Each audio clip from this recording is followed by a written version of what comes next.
All right, we're talking to Aaron Stuver, Griffin Morche, Jessica Monroe, the creators and architects of many of the skits and the structures that get built for those skits.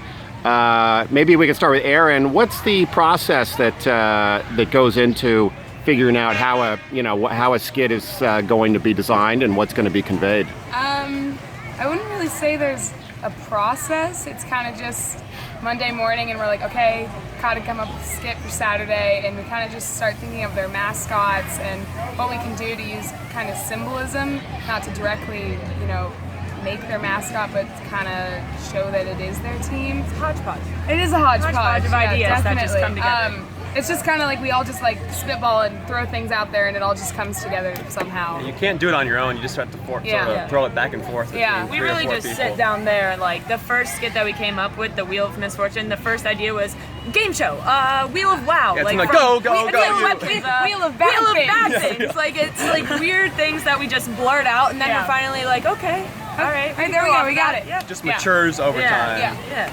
And then you have to figure out kind of what you can build around that skit, because I think in the Wheel of Misfortune you literally had like a revolving wheel. Well, Griffin can build really good. Yeah. So we don't really have to worry about the You building can build part. anything really poorly. You both, or all three of you, I should say, have been involved with these skits for many years. Do you have a favorite one from years past or from this year? Probably last year, the Overly Meet, with the whole wall and John Spieluk, blasting on the guitar. That was so awesome. It was So pretty incredible. dark, but it got me so pumped up, and I think it got all the swimmers just incredibly pumped up. It was pretty awesome. Yeah. I think that's part of the reason we won the meets, going off in that direction, just ready to go. So someone clearly got an A in woodshop. I remember that tank. How long did that take to build, and what was involved with that? A month, probably. And we could have designed it so much better. We That could have was designed everything so One of much better. our biggest failures was probably the tank. What went wrong with it? Well, Just too heavy. It was so much heavier than you would think, and it just to get it up from down there all the way up to the pool deck was just took a while. That's like the biggest struggle every single time. Yeah. Every time. Like when we built that wall, yeah. we used like 10 Yeah, people more to than that. carry one thing of plywood up there, set it up, and then we had like 5 more to go. It was The weight has to be the biggest problem. Yeah, definitely. So that then sort of as a segue into are there any particular mishaps that come to mind from the skits or from the production that are particularly memorable or amusing? well, our most Well, recent let me just say one. they never go as planned. No. None of them. There's always like something like you guys are like, oh, do you practice that? Nope.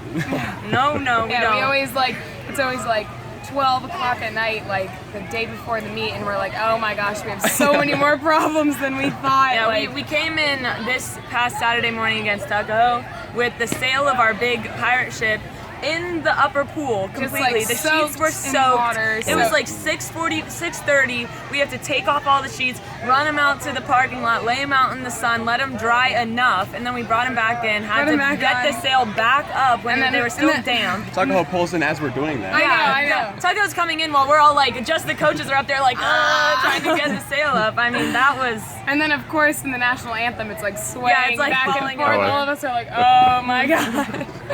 Oh yeah. So that's I most- think what a lot of people may not understand is actually how much time is involved with these efforts. I mean, you're often here quite late on Friday nights and early Saturday morning. Can you just touch on how late you often are here? And I mean, I think it's also days before. It's not just Yeah, Friday yeah. night. I mean, Griffin and I at least were here Thursday until about 11 at night, just trying to get stuff done so we didn't have to leave it all for Friday. But it's also like days before planning, getting all the wood from Home Depot. A lot of Home Depot runs. Just a lot of time goes into it that you're not really expecting going into it, and then you're like, oh my gosh, there's so A lot much more to time do. than anyone would think. Yeah, definitely. so the skits are quite inspired, and I mean, I'm trying to recall, do other teams do things like this, or on the of the magnitude that Nothing. Chesterbrook Overly does? did one horrible Star Wars one years ago, and they've never done one since. It was just so bad. They don't have Yeah, they don't have the level of creativity that we have. Yeah, too. no, I mean, I They think can't do Tuckahoe it. tried to do a skit here, They on tried to Saturday. copy our Yeah, they Captain did like a Chesterbrook. Captain Tuckahoe or something, and it To just mock didn't us. work out. Yeah. And, It was really we bad. were cheering so loud we couldn't even hear them or see them. It was just like, And then on top of that, they lost by. It's sad. That's yeah. And do you know how the skits and the you know, sort of the building of the structures, how did that all begin, or when did it begin? Oh my God. It seems like it's quite a Chesterbrook tradition. Passed down to us, so I don't even know. Yeah, no, I think it's like early 2000s, and like Chris Kuznick was coaching and Colin was a senior, you know, David Hahn, all of them. I think they kind of like started it with, you know, like the smoke box and the Deathmobile, all that kind of stuff. And then 2006, when they did the big like wall, like the Fenway Park like baseball wall, and like With all had of the last everybody's names of the and like people in the race. interchanged them when their race was. It was really cool. We all still have our like Yeah. last names hanging in our Yeah, house. I still have like E. Seaver on my wall in my room. Like, That thing was so awesome to walk in and see your name up there. It was like, wow.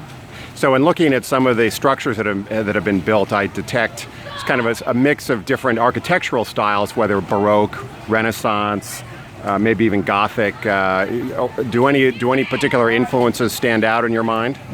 Well, something we always say is the worse it looks, almost the better it looks, just because that's just sort of our style. Yeah. Just hodgepodge, Yeah, just weird, never- doesn't make sense. we always have this idea, and it never looks that way, but it always works. Yeah. So We want it to look kind of messy. yeah. Yeah. Well, We don't want it to look perfect. Yeah, because then it's like It needs to look lame bad. if it's Yeah. perfect. It's got to have a little bit of character, you Yeah. know? Right, Exactly. right. Got Chesterbrook character. Yeah, so it's the Chesterbrook style. Exactly. Well, they're quite inspired.